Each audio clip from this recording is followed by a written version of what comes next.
సాంప్రదాయి. ఓ దేవక్క, దేవక్క రాజు నువ్వా ఎప్పుడొచ్చావే? ఇందాక వచ్చానక్క. ఏంది ఏం కావాలా మరి నీకు? బంగారం ఉంటే ఇయ్యక్క. కొంచెం పందారా? కొంచెం. ఎక్కువేం అక్కర్లేదు. అది పర్లేదు ఉంటే ఇయ్యక్క. ఆస్తి వద్దు కదా, షాప్ వెళ్ళి తెచ్చినేస్తారు కదా, 10 పందారా? సర్లే మళ్ళీ ఇంకా కావాలంటే రా. దీని ఎండా ఇవ్వచ్చు కాక. ఎవరింటికి? శుభమ్మలత, శుభమ్మలక్క మన ఇంటి పక్కన ఉన్న శుభమ్మ. ఓకే ఓకే ఓకే, అర్థమైంది. వాళ్ళ ఇంటికి పొద్దున చుట్టాలు వచ్చారు. మర్చిపోయా, వాళ్ళ అమ్మాయికి పెళ్లి కుదిరింది. అక్కడ చుట్టాలని వస్తున్నారండి.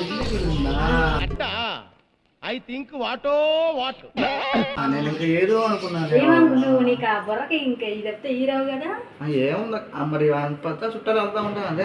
పెళ్లి కుదిరి కూడా వచ్చారు, మరి నన్ను కూడా మనం పిలిచారు. వెళ్ళొచ్చాను నేను పెళ్లి. నీకు తెలియదా? నిన్ను పిలవలేదా? నిన్ను కూడా పిలిచారా? నాకేం చెప్పలేదు. నేను నీకేందుకు చెప్తాను? నువ్వు నాకు చెప్పలేదు, నేను నీకు చెప్పలేదు. నన్ను పిలిచేది, నేను వెళ్ళొచ్చాగా. అయితే మొత్తం పిలిచారా బజారు? పిలిచారు. నేను ఒకదాని కదా. ఓ అబ్బో ఏంది? నేను చేశాను అక్క. నీకు తెలీదా? ఊరికి వస్తావు వెళ్తావు, ఆ ఇంటి గురించి ఈ ఇంటి గురించి వాళ్ళ గురించి ఆ ఇంట్లో గురించి చాడీ చెప్పావు. ఎవరు చెప్తాడు నీకు అప్పుడు చెప్పు? అవి చాడీ మంచిగున్నాను చెప్పు. ఇప్పుడు నేను నా పని నేను చేసుకున్నాను కాబట్టి నాకు వస్తున్నారు, మంచిగున్నా చేసుకున్నా వెళ్ళిపోతున్నా. నీలా ఉన్నాను నేను. బాగా ఉంది అక్క నువ్వు చెప్పేది. ఏందమ్మ బాగానే ఉంది. నీకు నీ మంచి చెప్పినా నీకు కోపం వస్తుంది. మేము ఏదో కూర్చొని చాడీలు చూసినట్టు, మేము కూర్చొని కొంప కూర్చోడు మాట్లాడుతున్నాను. నన్ను అట్లాంటివి చెప్తున్నావు కానీ చూడండి, ఇప్పుడు ఆ పంటారు కూడా నేనేందో నువ్వు నన్ను తిట్టుకుంటాను ఇస్తాను, నేను ఇచ్చేదాన్ని. తిట్టుకోడు మా వద్దులేక, మాకు గదిలేక పట్టుకోక.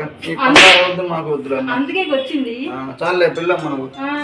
ఈసారి వస్తావు మళ్ళీ, అప్పుడు చెప్తాను నేను నీకు. వచ్చి అప్పుడు అడిగిలే మేము చాడీలు తిప్పలా కనబడుతున్నాం మీకు. మరి చాలా వెళ్ళాక నువ్వు ఏంది